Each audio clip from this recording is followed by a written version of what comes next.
പിള്ള മനസ്സിൽ കള്ളമില്ല എന്ന പഴമൊഴി എത്രയോ അർത്ഥപൂർണമായി തീർന്നിവിടെ. ബാംഗ്ലൂരിലെ MA വർഗീസ് പാസ്റ്ററുടെ മകൻ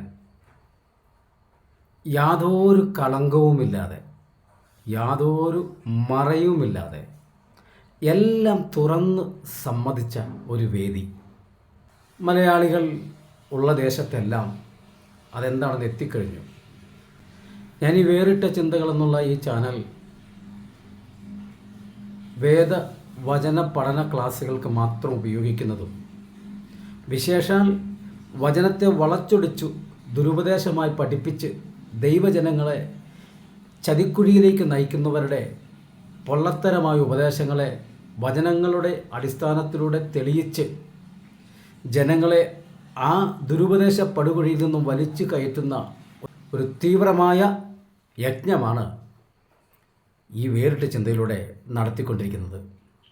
നാളിതുവരെ അനേകരെ പല ദുരുപദേശങ്ങളിൽ നിന്ന് പിന്തിരിക്കുവാൻ സാധിച്ചു എന്നുള്ളതിൽ ഞാൻ ദൈവത്തിന് മഹത്വം അർപ്പിക്കുന്നതോടൊപ്പം ഈ ചാനലിൻ്റെ പ്രവർത്തനത്തിന് വേണ്ടി പ്രാർത്ഥിക്കുന്ന എല്ലാവർക്കും ഞാൻ നന്ദിയും അറിയിക്കുന്നു. ഇടയ്ക്കൊരു വാക്ക് പറയട്ടെ. കഴിഞ്ഞ ദിവസം ഞാൻ ചെയ്ത വീഡിയോ കണ്ടിട്ട് ചിലരൊക്കെ എന്നെ വിളിച്ചിട്ട് പറഞ്ഞു, സഹോദര, ഇത്തരത്തിലുള്ള പരിപാടി നിങ്ങൾ നിർത്തിവെക്കണം. ഒരു ദൈവനാമത്തിന് ലജ്ജാകരമായ വിധത്തിലുള്ള സംഭവങ്ങൾ ഉണ്ടായി, അത് വൈറലായി, അതൊക്കെ ശരി തന്നെ. പക്ഷെ നിങ്ങളും കൂടി ഇതിനെ ഇനി എത്താത്ത സ്ഥലത്ത് എത്തിക്കല്ലേ എന്ന് പറഞ്ഞു. അവരുടെ ആത്മാർത്ഥതയും നിഷ്കളങ്കതയുമുള്ള ആ മനസ്സിൽ നിന്ന് വന്ന ആഗ്രഹത്തെ ഞാൻ അങ്ങേയറ്റം ബഹുമാനിക്കുന്നു. പക്ഷെ ഞാനൊന്ന് ചോദിക്കട്ടെ, ഇതിനെ വേണ്ട വിധത്തിൽ എതിർത്തുകൊണ്ട് സത്യസന്ധമായ അവസ്ഥയെ സത്യവഴിയെ കാണിച്ചു കൊടുക്കാൻ മറ്റേതെങ്കിലും സംഘടനക്കാർ തയ്യാറാകുമോ? സുവിശേഷ വിരോധികൾ തയ്യാറാകുമോ? രാഷ്ട്രീയ പാർട്ടികൾ തയ്യാറാകുമോ? അല്ല, പെന്തക്കോസ്ത് വിശ്വാസത്തിൽ നിന്നും വിഭിന്നമായ വിശ്വാസത്തിൽ പോകുന്നവർ തയ്യാറാകുമോ? അവരൊരു പക്ഷേ ഇതിൻ്റെ പാളിച്ചകൾ ചൂണ്ടിക്കാണിച്ചേക്കാം. പക്ഷേ ഈ മെഡിക്കൽ ലാബ് നിലകൊള്ളുന്നത് മനുഷ്യൻ്റെ ശരീരത്തിലുള്ള കുഴപ്പങ്ങളെ കണ്ടുപിടിക്കാനുള്ളതാണ്. അപ്പോൾ ലാബിന് ആ ഒരു ദൗത്യം മാത്രമേ ഉള്ളൂ. പക്ഷേ ഒരു ഡോക്ടർ ഇരിക്കുന്ന ഹോസ്പിറ്റലിന് രണ്ട് ദൗത്യങ്ങളുണ്ട്. കുഴപ്പങ്ങൾ കണ്ടുപിടിക്കുക എന്നുള്ളത് മാത്രമല്ല, അതിനെ പരിഹരിക്കാനുള്ള മാർഗനിർദ്ദേശവും കൂടി അവർക്ക് കൊടുക്കുന്നതോടൊപ്പം അതിനുള്ള മരുന്നും കൂടി കൊടുക്കുന്ന ഒരു സ്ഥാപനമാണ് ആശുപത്രി. അതുകൊണ്ട് വേറിട്ട ചിന്ത എന്ന് പറയുന്ന ഒരു മെഡിക്കൽ ലാബല്ല, കുറവുകൾ മാത്രം ചൂണ്ടിക്കാണിക്കാനുള്ളതല്ല, അതിന് പരിഹാരമാർഗം കൂടി വചനത്തിലൂടെ സത്യ ഉപദേശം എന്താണെന്നും കൂടി പഠിപ്പിക്കുന്ന ഒരു ചാനലാണ് വേറിട്ട ചിന്തകളെന്ന ഈ ചാനൽ. അപ്പോൾ അതുകൊണ്ട് തന്നെ ഈ ദൗത്യം നല്ല ലക്ഷ്യത്തോടു കൂടി ഏറ്റെടുത്താണ് ഞാൻ ഇന്ന് ഈ 107ാമത്തെ എപ്പിസോഡിലേക്ക് ഈ ബാംഗ്ലൂരിലുള്ള ഈ പ്രിയ സഹോദരൻ കോട്ടയത്ത് വെച്ച് നടന്നൊരു മീറ്റിങ്ങിൽ താൻ നിഷ്കളങ്കമായി വിളിച്ചു പറഞ്ഞ, ഒരു മറയുമില്ലാതെ വിളിച്ചു പറഞ്ഞ ആ ആശയത്തെ വേറിട്ട ചിന്തകളിലൂടെ ഒന്ന് വിലയിരുത്താനാണ് ഞാൻ ആഗ്രഹിക്കുന്നത്. താൻ പറഞ്ഞതെല്ലാം വൈറലാണ്, എല്ലാവർക്കും അറിയാമെങ്കിലും അതൊന്നും കൂടി കേട്ടിട്ട് അതിൽ നിന്ന് ചില വ്യത്യസ്തമായ ചില ആശയങ്ങളെ നമുക്കൊന്ന് പങ്കുവയ്ക്കാം. We have pastors whose wife ran away with associate pastor and came back and still church is growing. ബാംഗ്ലൂരില് ഞങ്ങളുടെ പല പാസ്റ്റർമാരുടെയും ഭാര്യമാര് അസോസിയേറ്റ് പാസ്റ്റർമാരുടെ കൂടെ പോയി കുറച്ചു കഴിഞ്ഞപ്പോൾ അവർ തിരിച്ചു വന്നു. ഇതെല്ലാം നടന്നുകൊണ്ടിരിക്കുമ്പോഴും സഭകൾ വളർന്നുകൊണ്ടിരിക്കുന്നു. Church growth doesn't mean pastor is a saint. Church growth only means God is building his church. സഭ വളരുന്നു എന്നതിന്റെ അർത്ഥം പാസ്റ്റർ ഒരു വിശുദ്ധൻ എന്ന അർത്ഥത്തിലല്ല. വളർച്ച വരുന്നത് ദൈവത്തിൽ നിന്നാണ്. ആര് നട്ടാലും ആര് നനച്ചാലും വളരുമാറാക്കുന്നവൻ ദൈവമത്രേ. It is God who gives the growth. ദൈവമാണ് നമുക്ക് വളർച്ച നൽകുന്നത്. ഞാൻ ഓർത്തുപോയി, കഴിഞ്ഞ ചില നാളുകൾക്ക് മുൻപ് ഇദ്ദേഹത്തിൻ്റെ പിതാവ് ഒരു പ്രസംഗവേദിയിൽ ഒരു കാര്യം പറഞ്ഞിരുന്നു. അതും വൈറലായ കാര്യമാണ്. അവരുടെ ചർച്ചിൽ ഒരു കാലത്ത് 3500 അങ്ങനെ ഒരു തുക സ്തോത്രകാഴ്ച എണ്ണിക്കൊണ്ടിരുന്നൊരു കാലത്ത് പെട്ടെന്ന് തന്നെ അതിനൊരു വളർച്ച വന്നിട്ട് 1.25 ലക്ഷത്തോളം സ്തോത്രകാഴ്ചയും ദശാംശവുമായി ഒരാഴ്ചയിൽ വരുന്ന ഒരു ലെവലിലേക്ക് എത്തി. മനസ്സിലാക്കുന്ന, ഒരു ബാങ്കിൽ പോലും ഞാൻ സാധാരണ നോട്ട് എണ്ണുന്ന 2 മെഷീനെ കണ്ടിട്ടുള്ളൂ. ഇവർക്കിവിടെ 5 മെഷീൻ. അപ്പോൾ എത്രത്തോളം വേഗത്തിലാണ് സഭ വളർന്നത്. ആ വളർന്നതിൻ്റെ രഹസ്യം എന്താണെന്ന് ഞാൻ പലപ്പോഴും ചിന്തിച്ചിട്ടുണ്ട്. കാരണം എൻ്റെ ബാല്യകാലത്തിലൊക്കെ ഏകദേശം 75-76 കാലഘട്ടങ്ങളിലൊക്കെ ഞാൻ പിതാക്കന്മാരായ ദൈവദാസന്മാർ അവർ നിഷ്കളങ്കമായ ആ ഒരു ലക്ഷ്യത്തിൽ നിന്ന് യാതൊന്നും ഭൗതികമായി സമ്പാദിക്കുക എന്നുള്ള ലക്ഷ്യത്തിലല്ല, ദൈവരാജ്യത്തിൻ്റെ വ്യാപ്തിക്കും അനേകരുടെ വിടുതലിനും വേണ്ടി അവർ ആത്മാർത്ഥമായി ദൈവകൃപയിൽ ശുശ്രൂഷിച്ചിരുന്ന കാലത്തെ എനിക്ക് ഓർമ്മയുണ്ട്. അവരൊക്കെ വചനം ശുശ്രൂഷിക്കുമ്പോൾ പ്രാർത്ഥനാലയത്തിൻ്റെ പിന്നിൽ ഒരു മൂലയിൽ തടിയിൽ ചങ്ങലയിട്ട് പൂട്ടിയിരിക്കുന്ന മാനസരോഗി അതിനകത്ത് കൊണ്ടുവരുമ്പോൾ വളരെ വയലൻ്റായിരുന്നു.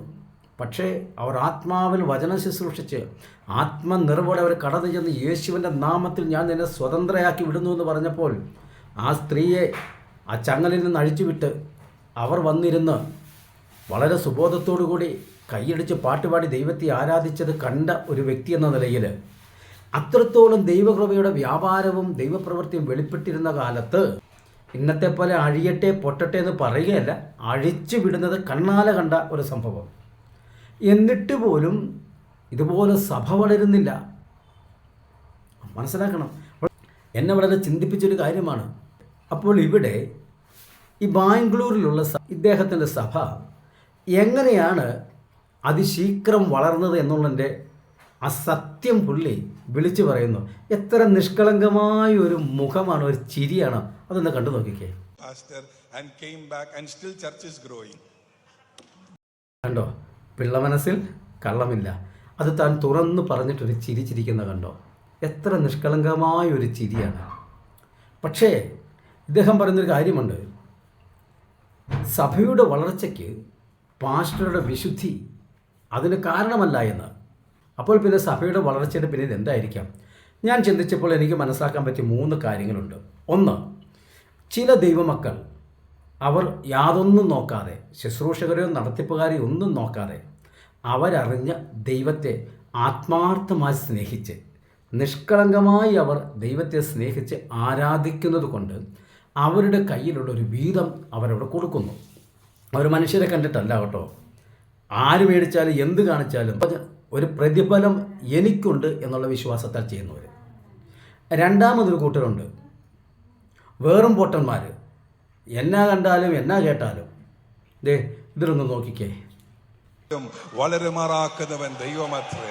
It is God who gives the growth. ദൈവമാണ് നമുക്ക് അത്രയ്ക്കും വലിയ നാണം കെട്ട കാര്യം പറഞ്ഞപ്പോഴും ഇരുന്ന് സ്തോത്രവും അല്ലെങ്കിലും പറയുന്ന ഒരു കൂട്ടരെ കണ്ടോ? ഇത്തരത്തിലുള്ള ഒരാളുകൾ പ്രതികരണശേഷി നഷ്ടപ്പെട്ടു പോയ, സത്യമെന്തെന്ന് മനസ്സിലാക്കാൻ കഴിയാതെ പോയ വെറും പൊട്ടിമാരെന്നുള്ള ഗണത്തിൽപ്പെടുന്ന ഒരു കൂട്ടം ആളുകൾ സഭയുടെ വളർച്ചയുടെ കാരണമാണ് ഞാൻ പറഞ്ഞു വരുന്നത്.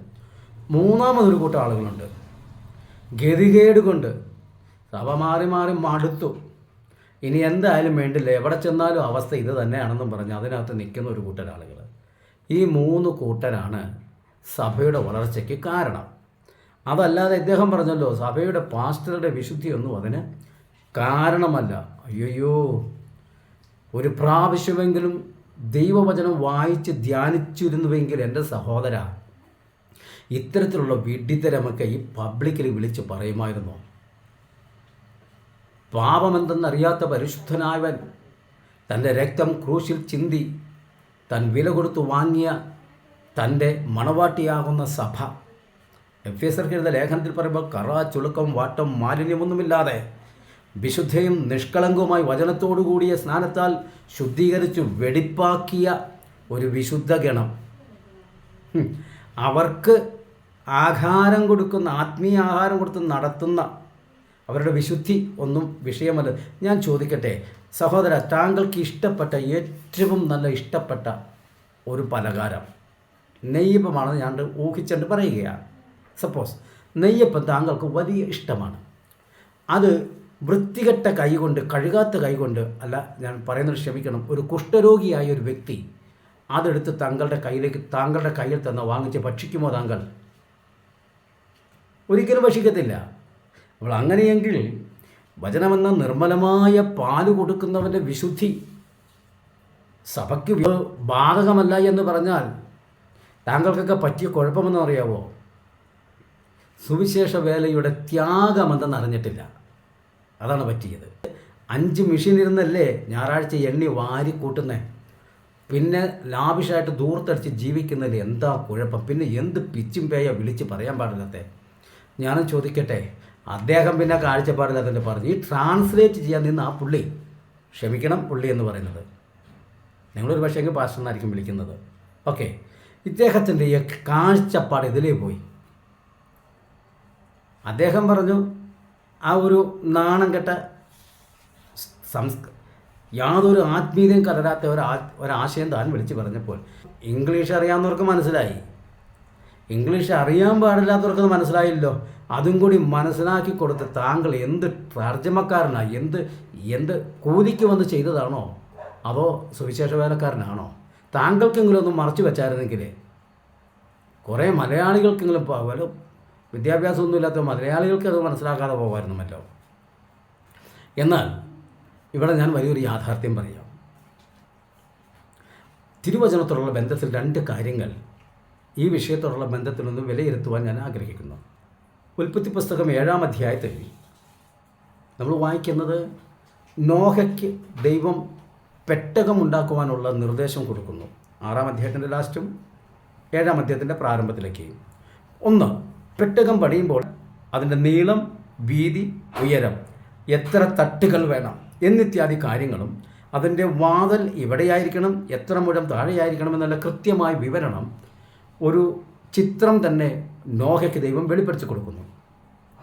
അതിൻ പ്രകാരം 3 തട്ടുകളായി നോഹ പെട്ടകം പണിയുന്നു. എന്നെ ചിന്തിപ്പിച്ചിട്ടുണ്ട് എന്തിനാണ് ഈ 3 തട്ട് എന്നുള്ളത്. ഞാൻ എൻ്റെ ഒരു ചിന്ത പറയാം. വചന പഠനമല്ല, വ്യാഖ്യാനമല്ല, എൻ്റെ ഒരു ചിന്ത മാത്രം. അതിൽ 7-ാം അധ്യായത്തിൻ്റെ 2-ാമത്തെ വാക്യത്തിൽ നിന്ന് വായിക്കുമ്പോൾ ശുദ്ധിയുള്ള മൃഗങ്ങൾ ആണും പെണ്ണും 7 വീതം, ശുദ്ധിയില്ലാത്ത മൃഗങ്ങൾ ആണും പെണ്ണും 2 വീതം. അപ്പോൾ മനസ്സിലാക്കണം, ശുദ്ധിയുള്ളത് 7 വീതവും ശുദ്ധിയില്ലാത്തത് 2 വീതവും. അപ്പോൾ തന്നെ 2 തരങ്ങളായ, ഒന്ന് ശുദ്ധിയുള്ളതും ഒന്ന് ശുദ്ധിയില്ലാത്തതും. പിന്നെയുള്ളത് മനുഷ്യരാണ് 8 പേര്. അപ്പോൾ ഞാൻ അതിനെ ഇങ്ങനെ മനസ്സിലാക്കുക. ഞാൻ എൻ്റെ ഭാവനയിൽ കൊണ്ടുവന്നത് ഇങ്ങനെയാണ്. 1-ാമത്തെ തട്ടിൽ ശുദ്ധിയില്ലാത്ത മൃഗങ്ങൾ 2 വീതം ആണും പെണ്ണുമായിട്ടുള്ളത്. 2-ാമത്തെ തട്ടിൽ ആണും പെണ്ണുമായി 7 വീതമുള്ള ശുദ്ധിയുള്ള മൃഗങ്ങൾ. താഴത്തെ തട്ടിൽ നോഹയും കുടുംബവും, അതായത് മനുഷ്യർ. അപ്പോൾ ഈ 3 തട്ടിലും അവരവർക്ക് ആവശ്യമുള്ള ആഹാരമൊക്കെയും എടുത്തു കൊടുത്തു. അവരങ്ങനെ കഴിയുന്നു. മഴ പെയ്യുന്നു. സംഭവങ്ങളൊക്കെ നടന്നുകൊണ്ടിരിക്കുന്നു. കുറേ നാൾ കഴിഞ്ഞ് തീറ്റയൊക്കെ ഉണ്ടോയെന്ന് അറിയാൻ വേണ്ടി നോഹ കയറി ചെല്ലുമ്പോൾ 2-ാമത്തെ തട്ടിലെ 7 വീതമുള്ള ആ തട്ടിലെ മൃഗങ്ങളുടെ എണ്ണം കുറഞ്ഞു. അവരൊരു ഉയർച്ച, എന്തൊരു ഉയർച്ച വേണമല്ലോ. അവരൊരു ഉയർച്ച പ്രാപിപ്പാനായിട്ട് നേരെ മുകളിലത്തെ തട്ടിലേക്ക് പോയി. എവിടേക്ക്?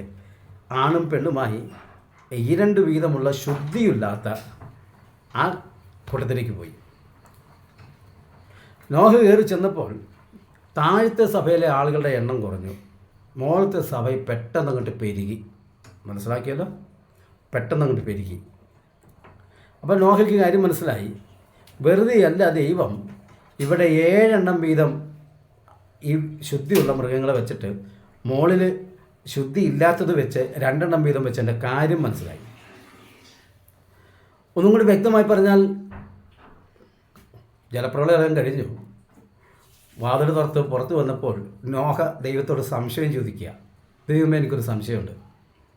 ഈ 7 ശുദ്ധിയുള്ളത് 7 വീതം ആണും പെണ്ണും, ശുദ്ധിയില്ലാത്തത് കുറച്ച് ഈ 2 വീതം ആണും പെണ്ണും. അതെന്താണ് അങ്ങനെ ചെയ്തത്? അപ്പോൾ കർത്താവ് പറഞ്ഞൊരു മറുപടി, എൻ്റെ ചിന്തയാണ്, വ്യാഖ്യാനമായിട്ട് വേറിട്ട ചിന്തയിൽ ഇങ്ങനെ പഠിപ്പിച്ചെന്നൊന്നും ആരും പറഞ്ഞേക്കരുത്. കർത്താവ് പറയുക, നോഹേ, ഈ ശുദ്ധിയില്ലാത്ത സാധനം കുറച്ചെടുത്താലെന്ന് ചോദിച്ചാൽ അത് പെട്ടെന്ന് അങ്ങോട്ട് പെരുകും. അത് പെട്ടെന്ന് അങ്ങോട്ട് എണ്ണം കൂടും. അത് വലിയ സഭയായിട്ട് മാറുന്നേ. ഈ ശുദ്ധിയുള്ളത് അതിന് വലിയ വളർച്ചയൊന്നും കണ്ടെന്ന് വരില്ല. അതിനെ ഉറപ്പിക്കുന്ന ഒരാശയം കൂടെ ഞാൻ പുതിയ നിയമത്തിൽ നിന്ന് പറയാം. അപ്പോസ്തല പ്രവൃത്തി 3-ാം അധ്യായത്തിൽ സുന്ദരമെന്ന ദേവാലയത്തിൽ യോഹന്നാനും പത്രോസും ചെല്ലുന്നു.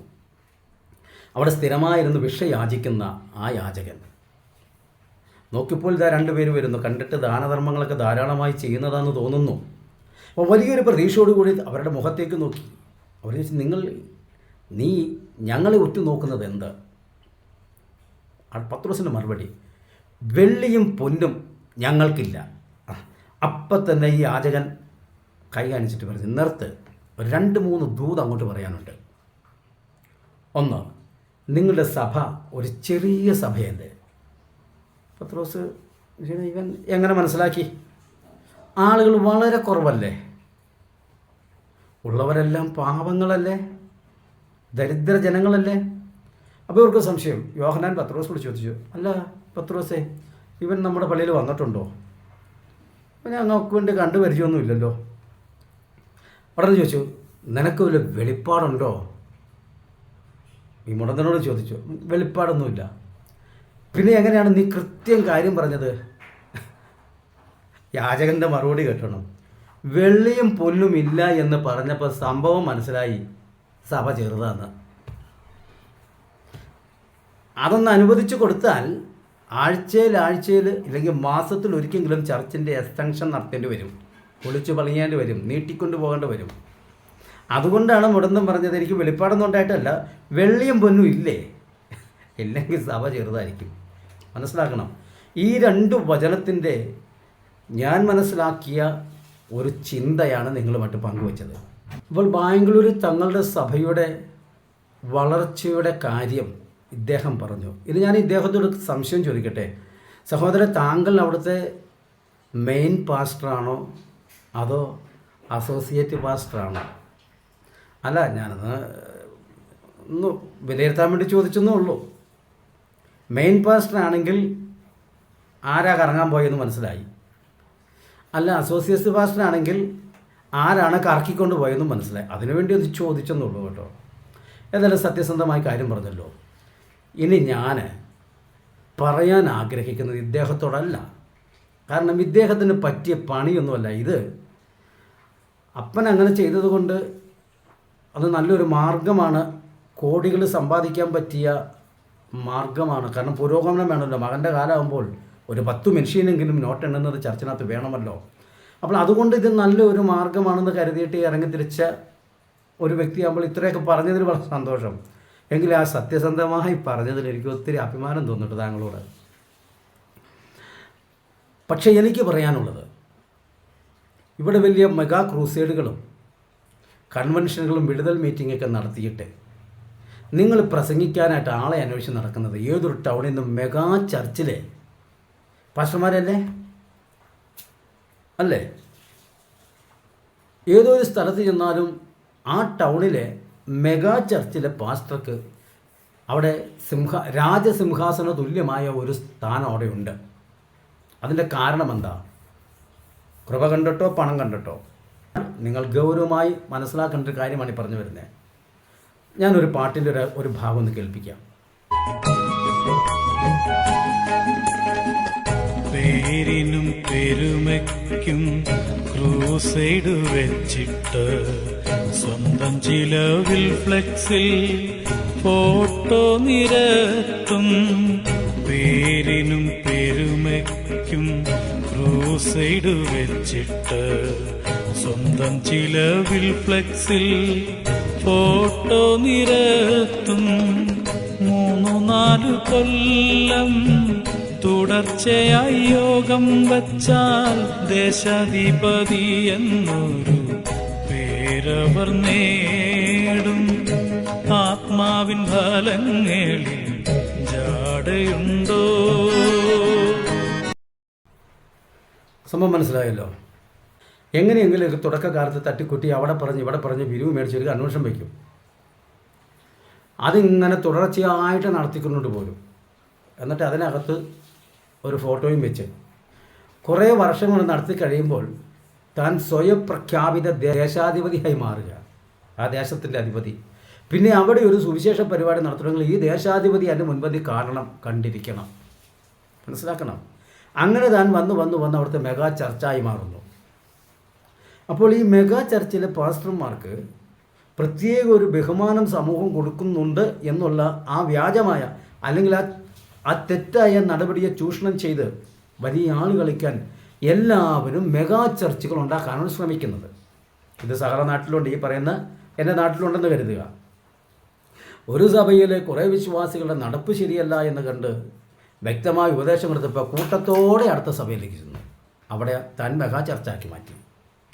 ഇതാണ് മെഗാ ചർച്ചിൻ്റെ പിന്നിൽ അവരെ അതിനെ പ്രേരിപ്പിക്കുന്ന ആശയം ഇതാണ്. അതുകൊണ്ട് എനിക്കിതിൻ്റെ സംഘാടകരോട് പറയാനുള്ളത്, നിങ്ങൾ ദയവ് ചെയ്ത് നിങ്ങളൊരു യോഗം വയ്ക്കുമ്പോൾ നിങ്ങൾക്ക് ഇഷ്ടമുള്ളവരെ പ്രസംഗിക്കാൻ വിളിക്കുക. മെഗാ ചർച്ചോ പണക്കാരോ ആര് കുറവെന്ന് നോക്കണമെന്നൊന്നുമില്ല, ആര് വിളിച്ചാലും കുഴപ്പമില്ല. പക്ഷെ ഒരു കാര്യം എനിക്ക് പറയാനുള്ളത്, സമാധാന സുവിശേഷമോ അനുതാപത്തിൻ്റെ സന്ദേശമോ മുറിവുകളെ കെട്ടുന്ന ആശ്വാസത്തിൻ്റെ വചനമോ അല്ല എങ്കിൽ ദയവ് ചെയ്ത് നിങ്ങൾ ലൈവ് വിടല്ലേ. തന്നെയല്ല, ഇതിൻ്റെ വീഡിയോ എടുക്കാൻ ആരെയും അനുവദിക്കരുത്. അനുവദിച്ചാൽ ഇങ്ങനെ സംഭവിക്കും. നിങ്ങൾക്കറിയാം, ഒരു പ്രസംഗികൻ എത്ര നല്ല ദൂത് പറഞ്ഞാൽ അനേകരെ ആശ്വസിപ്പിക്കുന്നതും അനുതാപത്തിലേക്ക് നയിക്കുന്നതുമായ സത്യസുവിശേഷത്തിനകത്ത് നല്ലൊരു ആശയം പറഞ്ഞാൽ എത്ര പേര് അത് കട്ട് ചെയ്ത് അതിൻ്റെ ഒരു ഭാഗം അയച്ച് സോഷ്യൽ മീഡിയയിലൂടെ വൈറലാക്കും. ആരും അതിന് കാണത്തില്ല. പക്ഷേ ഇത്തരത്തിലുള്ളതായ നാറ്റം വമിക്കുവാൻ ഉതകുന്നതായ കാര്യങ്ങൾ ഉണ്ട് എങ്കിൽ അതിനെ മുറിച്ചെടുത്ത് പെട്ടെന്ന് തന്നെ വൈറലാക്കും. അതിനൊരു വേറൊരു ട്രെൻഡുണ്ടേ. ഞാനൊക്കെ സ്കൂളിൽ പഠിച്ചിരുന്ന കാലത്ത്, ഞാൻ സിനിമയൊന്നും കാണാൻ പോയിട്ടില്ല, അങ്ങനെ ശീലം എനിക്കില്ല. പക്ഷേ എൻ്റെ കൂട്ടുകാർ പറയും, ചില പടമൊക്കെ കണ്ടിട്ട് അന്നൊക്കെ ജയൻ വളരെ ഹീറോ ആയിട്ട് നിൽക്കുന്ന കാലം, ഉഗ്രൻ സ്റ്റണ്ടാടാ, ഭയങ്കര സ്റ്റണ്ടാ. ഇത് കേൾക്കുമ്പോൾ എങ്ങനെയെങ്കിലും കാശുണ്ടാക്കി പോയി ആ സിനിമ കാണും. അപ്പോൾ അവർക്ക് സ്റ്റണ്ട് ഉള്ളത് ഭയങ്കര ഇഷ്ടമാണ് ആ ഒരു കാലം. ഇതുപോലെ തന്നെയാണ് നമ്മളൊരു ഒരു നല്ല സന്ദേശം സോഷ്യൽ മീഡിയയിലേക്ക് ഇട്ടാൽ അതൊന്നും ആരും ഷെയർ ചെയ്യാൻ പോകത്തില്ല. ആരുടെയെങ്കിലും തലമെട്ടക്കിട്ട് അടിക്കുന്ന, ആരെയെങ്കിലും താഴ്ത്തി കിട്ടുന്ന, ആർക്കിട്ടെങ്കിലും കൊടുക്കുന്ന ഒരാശയമുണ്ടോ, അത് നിമിഷങ്ങൾക്കകം ലോകവ്യാപകമാകും. ചില കൺവെൻഷനിലും അങ്ങനെയല്ലേ, എതിർപ്പാനലിന് നേതൃത്വം കൊടുക്കുന്നവൻ്റെ അഴിമതിയെ വെളിപ്പെടുത്തുന്ന ഒരു പാസ്റ്റർ വേദിയിൽ നിന്ന് പ്രസംഗിച്ചാൽ അടുത്ത വർഷത്തേക്കുള്ള ബുക്കിംഗ് അപ്പോൾ തന്നെ അനുകൂല പാർട്ടി കൊടുത്തു കഴിയും. ശരിയല്ലേ? മനസാക്ഷിയോട് ചോദിച്ചു നോക്കാം. അവർക്ക് ദൈവജനല്ല വേണ്ടത്, അവരുടെ എതിർ കക്ഷിയെ എങ്ങനെ പരിഹസിച്ച് അവരുടെ തല വെട്ടുമോ അതിൻ്റെ ആഴമനുസരിച്ചിരിക്കും ആ സന്ദേശം വ്യാപകമാകുന്നതും അടുത്ത വർഷത്തേക്കുള്ള ബുക്കിംഗ് വരുന്നത്.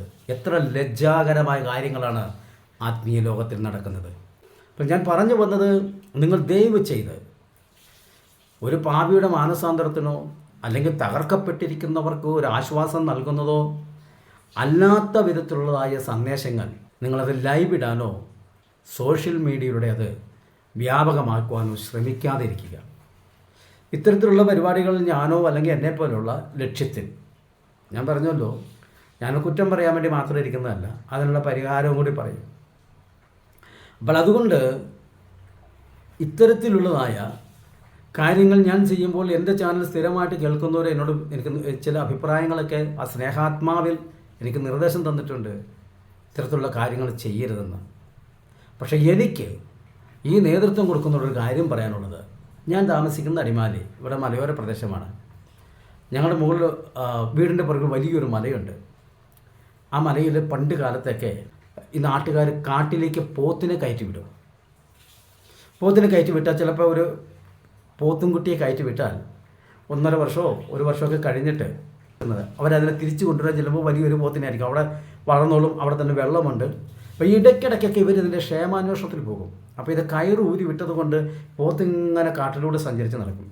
ഇത് എവിടെയാണെന്ന് അറിയാനായിട്ട് ഇവർ ചെയ്യുന്നൊരു പരിപാടി, ഇല്ലിയുണ്ടല്ലോ, അത് മുള, അതിൻ്റെ ഒരു കുറ്റി ഏകദേശം നാഴി പോലെ ഒരു ഇത്ര നീളത്തിൽ വെട്ടിയെടുക്കും. എന്നിട്ട് അതിൻ്റെ ആ ഹോളുള്ള ഭാഗം അടിയിലേക്ക് തൂക്കിയിട്ടിട്ട് അതിൻ്റെ 2 സൈഡിൽ ഡ്രമ്മിനടിക്കുന്ന കോല് പോലെ ഈ കുറ്റിയേക്കാളും ഒരല്പം 2 ഇഞ്ച് കുറഞ്ഞിട്ട് ഡ്രം അടിക്കുന്ന കോലിൻ്റെ ആ ഷേപ്പിൽ ചെത്തിയെടുത്തിട്ട് ഏകദേശം ഒരു 1.5 ഇഞ്ച് അപ്പുറത്തേക്ക് ഇപ്പുറത്തേക്ക് മാറ്റി കെട്ടി ഇങ്ങനെ കഴുത്തേൽ കെട്ടിത്തൂക്കിയിടും. എന്തിനാണെന്ന് ചോദിച്ചാൽ ഈ പോത്ത് ഇങ്ങനെ തിന്ന് നടക്കുമ്പോൾ അതിന് പുല്ല് കടിച്ചിങ്ങനെ തലയാട്ടി നടക്കുമ്പോൾ ഈ സാധനം കിടന്ന് അങ്ങോട്ടും ഇങ്ങനെ ടക്ക ടക്ക ടക്ക ടക്ക ടക്ക ടക്ക അതിങ്ങനെ അടിക്കും. അങ്ങനെ തട്ടയെന്നാണ് ഇവിടെ പറയുന്നത്. അപ്പോൾ ഇത് ഈ മലയിൽ വളരെ നിശബ്ദ മേഖലയായതുകൊണ്ട് ഏതെങ്കിലും ഒരു 2-3 കിലോമീറ്ററിൻ്റെ ഉള്ളിൽ ഈ സാധനം ഉണ്ടെങ്കിൽ ഒരു കുന്നുംപുറത്ത് കയറി നിൽക്കുമ്പോൾ ഇത് അറിയാം ഇത് എവിടെ നിൽക്കുന്നതെന്ന്. അപ്പോൾ ഈ തട്ടയടിക്കുന്നതിൻ്റെ ശബ്ദം മനസ്സിലാക്കി ആ ഡയറക്ഷനിലേക്കാണ് ഇവർ പോകുമ്പോൾ ഇവരുടെ പോത്തിനെ കണ്ടെത്തും. അപ്പോൾ ഈ പോത്ത് ഇങ്ങനെ ഭക്ഷിച്ച് നടക്കുന്ന സമയത്ത് ഈ തട്ട ഇങ്ങനെ കട്ട എന്ന് എപ്പോഴും ഇങ്ങനെ അടിച്ചുകൊണ്ടിരിക്കുന്ന പോത്തിനൊരു സഹിക്കാൻ പാടാത്ത ശല്യമായി മാറി. അപ്പോൾ ഈ പോത്ത് തട്ടയോട് പറയുക, നിനക്കൊന്നും മിണ്ടാതിരിക്കാവോ, ഞാൻ എൻ്റെ വിശപ്പ് നടക്കട്ടെ എന്ന് പറഞ്ഞു. അപ്പോൾ ഈ തട്ട പോത്തിനോട് പറയുക, നിനക്കൊന്ന് അനങ്ങാതിരിക്കാമോ, ഞാൻ മിണ്ടാതിരിക്കാം. കാരണം എന്താ, ഇവൻ ഭക്ഷിക്കുമ്പോൾ ഇങ്ങനെ തലയിട്ട് ആട്ടുമ്പോഴാണ് ഈ സാധനം കട്ടക്കട്ടാന്ന് അടിക്കുന്നത്. അപ്പോൾ ആ ശബ്ദം പോത്തിന് ശല്യമായി മാറിയപ്പോൾ പോത്ത് പറഞ്ഞത് നിനക്കൊന്നും മിണ്ടാതിരിക്കാമോ. അപ്പോൾ തട്ട പറഞ്ഞു, നീ അനങ്ങാതിരുന്നാൽ ഞാൻ മിണ്ടാതിരിക്കും, നീ അനങ്ങിയാൽ ഞാൻ ശബ്ദിക്കാൻ തുടങ്ങും.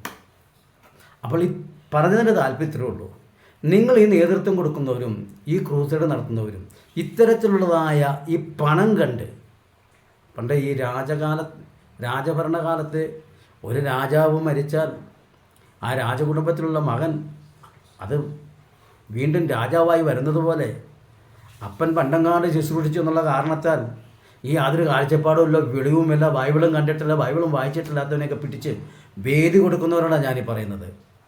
നിങ്ങളിങ്ങനെ ചെയ്തുകൊണ്ടിരുന്നാൽ ഞങ്ങൾ ഇതും ചെയ്തുകൊണ്ടിരിക്കും, നിങ്ങൾ അനങ്ങാതിരുന്നാൽ ഞങ്ങൾ മിണ്ടാതിരിക്കും.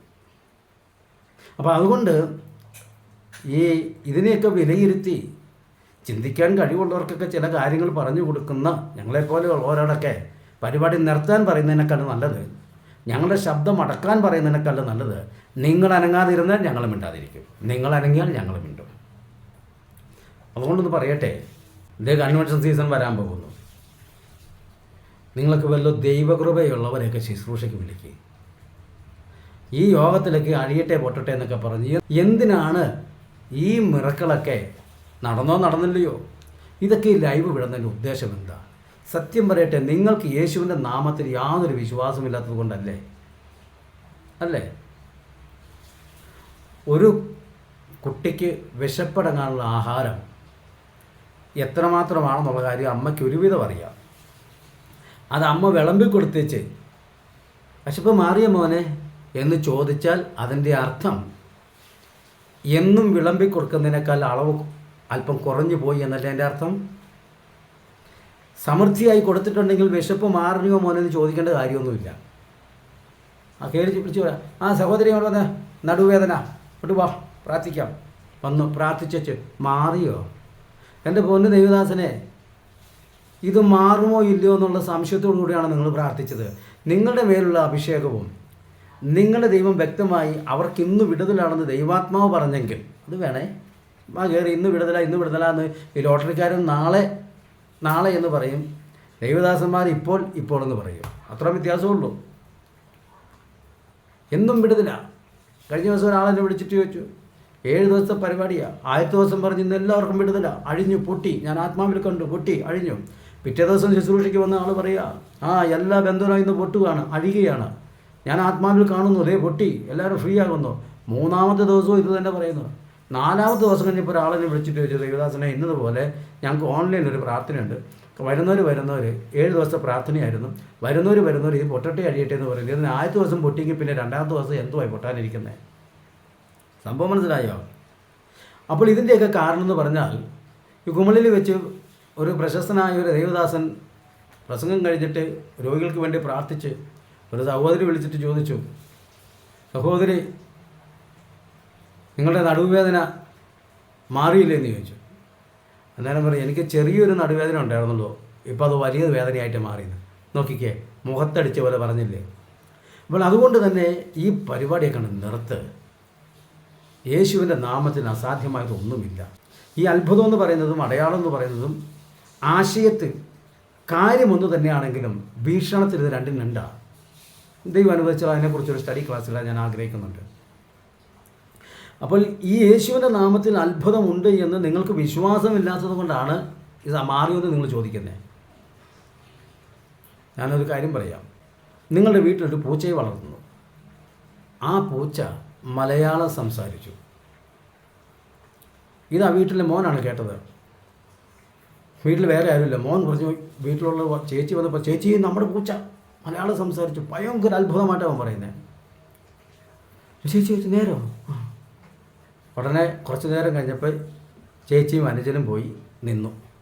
പൂച്ച മലയാളം പറഞ്ഞപ്പോൾ ചേച്ചിക്ക് ഭയങ്കര അത്ഭുതം. കണ്ണങ്ങോട്ട് തള്ളി. പക്ഷേ അനുജൻ്റെ കണ്ണ് അത്രയാണ്ട് തള്ളിയില്ല. കാരണം ഒരു പ്രാവശ്യം കേട്ടതാണ്. വൈകുന്നേരം ആയപ്പോൾ അപ്പനും അമ്മയും വന്നു. അച്ഛനും അമ്മയോട് പറയുക, നമ്മുടെ പൂച്ച മലയാളം പറഞ്ഞു. അവർക്ക് വിശ്വാസമായില്ല. കുറച്ചു നേരം കഴിഞ്ഞപ്പം അപ്പനും അമ്മയും വന്നു. അങ്ങനെ ഇപ്പോൾ പൂച്ച ഒരു വാക്ക് പറഞ്ഞപ്പം അപ്പനും അമ്മയും കൊണ്ട് കണ്ണും മിഴിച്ചു പോയി. ചേച്ചിയുടെ കണ്ണ് അത്ര മിഴിഞ്ഞില്ല. അനുജൻ വെറും കൂളായിട്ട് നിന്നു. കാരണം അവനറിയാം ഇപ്പോൾ മൂന്നാമത്തെ പ്രാവശ്യം.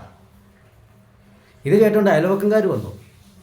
അയൽവക്കംകാരോട് അവരോട് പറഞ്ഞു, ഇങ്ങനെ ഞങ്ങളുടെ പൂച്ച മലയാളം പറയും. പിറ്റേ ദിവസം ഇത് കേട്ടുകൊണ്ട് വന്ന് അയൽവക്കാർക്ക് ഭയങ്കര അത്ഭുതം. അപ്പൻ്റെ അമ്മയുടെയും കണ്ണ് ചെറുതായിട്ടൊന്നും വിഴിഞ്ഞു. ചേച്ചിയത്ത് അത്ര മൈൻഡ് ചെയ്തില്ല. മോൻ ഇത് ആദ്യം കേട്ട മോൻ ഇങ്ങനെ വെറും കൂളായിട്ട് നടക്കുക. പുള്ളി ഇത് കണ്ടുമില്ല, കേട്ടുമില്ല, അറിഞ്ഞുമില്ല. എന്താണെന്നറിയാമോ? മോനൊരു കാര്യം മനസ്സിലായി. ഇപ്പോൾ 4ാമത്തെ പ്രാവശ്യമാണേ, എൻ്റെ പൂച്ച പറയും, മലയാളം പറയും. ഞാൻ 4 പ്രാവശ്യം കേട്ടതാണ്. എനിക്കിനി അത് വലിയ അതിശയമൊന്നുമല്ല. അയൽവക്കാർക്ക് ഭയങ്കര അതിശയമാണ്. ഞാൻ ചോദിക്കട്ടെ, യേശുവിൻ്റെ നാമത്തിൽ ഇതെല്ലാം നടക്കുമെന്നോ വിശ്വാസമുള്ളവന് ഇത് വലിയ അത്ഭുതമാണോ? ആ വീട്ടിലെ 5 വയസ്സുള്ള ഒരു കുട്ടി മലയാളം പറഞ്ഞെന്നുള്ളതല്ല അത്ഭുത വാർത്ത. സംസാരിക്കില്ലാത്തൊരു പൂച്ച മലയാളം പറഞ്ഞു, അതാണ് അത്ഭുതം. ഏത്? സംസാരിക്കില്ലാത്ത ഒരു പൂച്ച മലയാളം പറഞ്ഞു, അതാണ് അത്ഭുതം. മലയാളം പറയുന്ന കുട്ടി മലയാളം പറഞ്ഞത് അത്ഭുതമല്ല. എൻ്റെ പൊന്നെ, സകലത്തിൻ്റെ ഉടയവനായ സർവശക്തനായ ദൈവം ഒരു പ്രവൃത്തി ചെയ്യുന്നത് അത്ഭുതമല്ല. അത് മനുഷ്യൻ ചെയ്താലാ അത്ഭുതം. ഇതാരും കേട്ടിട്ട് ഡേവിഡ് അടിമാല് പറഞ്ഞു ദൈവം അത്ഭുതം പ്രവർത്തിക്കുകയില്ലെന്നൊന്നും പറഞ്ഞിട്ട് ഇനി കമൻ്റ് ഇട്ടേക്കരുതേ. ഞാൻ പറഞ്ഞ് വ്യക്തമായിട്ട് കേൾക്കണം. അത്ഭുതങ്ങളുടെ ദൈവമായ സകലത്തിൻ്റെ ഉടയവനായ സർവജ്ഞാനിയായ സർവശക്തനായ ദൈവം എന്ത് പ്രവർത്തിച്ചാലും അത് അത്ഭുതം തന്നെയാണ്. പിന്നെ ഇതിത്ര അത്ഭുതമാണെന്നും പറഞ്ഞിട്ട് കുട്ടി ഘോഷിക്കണതിനാ. ഇപ്പോൾ നാട്ടുകാരെല്ലാം വരുന്നു. മാസം 6 കഴിഞ്ഞു. പൂച്ച വർത്താനം പറയും. അറിയാത്തവരെല്ലാം വന്ന് കേൾക്കുന്നു. ആദ്യം കേൾക്കുന്നവർക്കൊക്കെ അത്ഭുതമാണ്. കേട്ട് കണ്ണു പിടിക്കുന്നു. വീട്ടിലെ പിള്ളേർ കൂളായിട്ടല്ല നടക്കുക. എന്നെ മക്കളെ, നിങ്ങൾക്കിതൊന്നും അത്ഭുതമായിട്ട് തോന്നണില്ലേ? ഞങ്ങൾ 5-6 മാസമായിട്ട് ഞങ്ങളുടെ പൂച്ച മലയാളം പറയുന്നത് ഞങ്ങൾക്കറിയാമെന്നേ. പിന്നെ എന്താ അത്ഭുതം?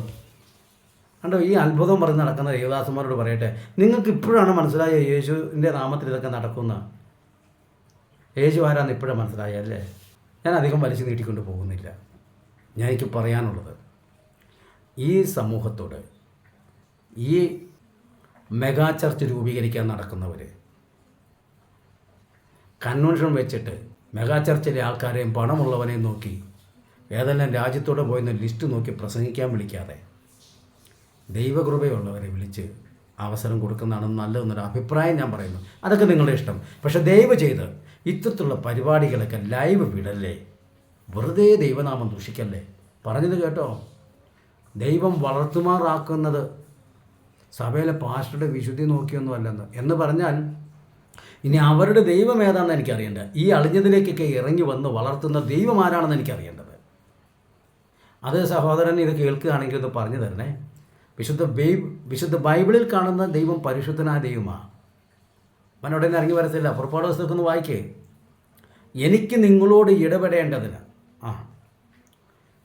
ശുദ്ധീകരിക്കണം, പാളയം ശുദ്ധീകരിക്കണം, നിങ്ങളോട് സംസാരിക്കണം, നിങ്ങളുടെ ആഭരണം നീക്കിക്കളക. ഇത് ഞാനിപ്പോൾ ഉപദേശമായിട്ട് പറയുന്നതല്ല കേട്ടോ, ഞാൻ വചനം എടുത്ത് പറഞ്ഞെന്നുള്ളൂ.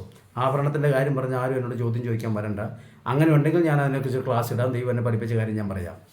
പക്ഷേ ഇപ്പോൾ ഞാൻ പറയുന്നു, ഞാൻ നിങ്ങളോട് സംസാരിക്കേണ്ടതിന് ഇതെല്ലാം നീക്കേണ്ടത് നീക്കി, വെടിപ്പാക്കേണ്ടത് വെടിപ്പാക്കി, ശുദ്ധീകരിക്കേണ്ടതിന് ശുദ്ധീകരിച്ചെങ്കിലേ പരിശുദ്ധനായ ദൈവം അവിടെ ഇറങ്ങി വരുവുള്ളെങ്കിൽ എൻ്റെ പൊന്നു സഹോദര, ഈ സൈസ് സാധനം ഇരിക്കുന്ന ശനിയാഴ്ച രാത്രി കറങ്ങാൻ പോയിച്ച് വന്നേച്ച് ഞായറാഴ്ച ഇവിടെ ആരാധന കൂടിയാൽ പറ, ഏത് ദൈവമാണ് അവിടെ വളർത്താൻ വേണ്ടി ഇറങ്ങി വരുന്നത്?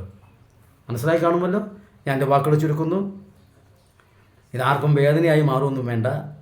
ദൈവനാമത്തിൽ ഇതൊരു നല്ല പ്രബോധനമായിട്ട് സ്വീകരിക്കുക. ഇനി ഇത്തരത്തിലുള്ള വീഡിയോകൾ ചെയ്യാതിരിക്കാനുള്ള അവസരം നിങ്ങളുണ്ടാകട്ടെ. പോത്തിൻ്റെ തലയനങ്ങിയാൽ തട്ട വച്ച വയ്ക്കും, പോത്തനങ്ങാതിരുന്നാൽ തട്ട മൗനമായിരിക്കും. എൻ്റെ വാക്കുകൾ ചുരുക്കുന്നു. പുതിയൊരു വചന പഠന ചിന്തയുമായി നമുക്ക് വീണ്ടും കൂടി കാണാം. ദൈവം നമ്മെ അനുഗ്രഹിക്കുമാറാകട്ടെ.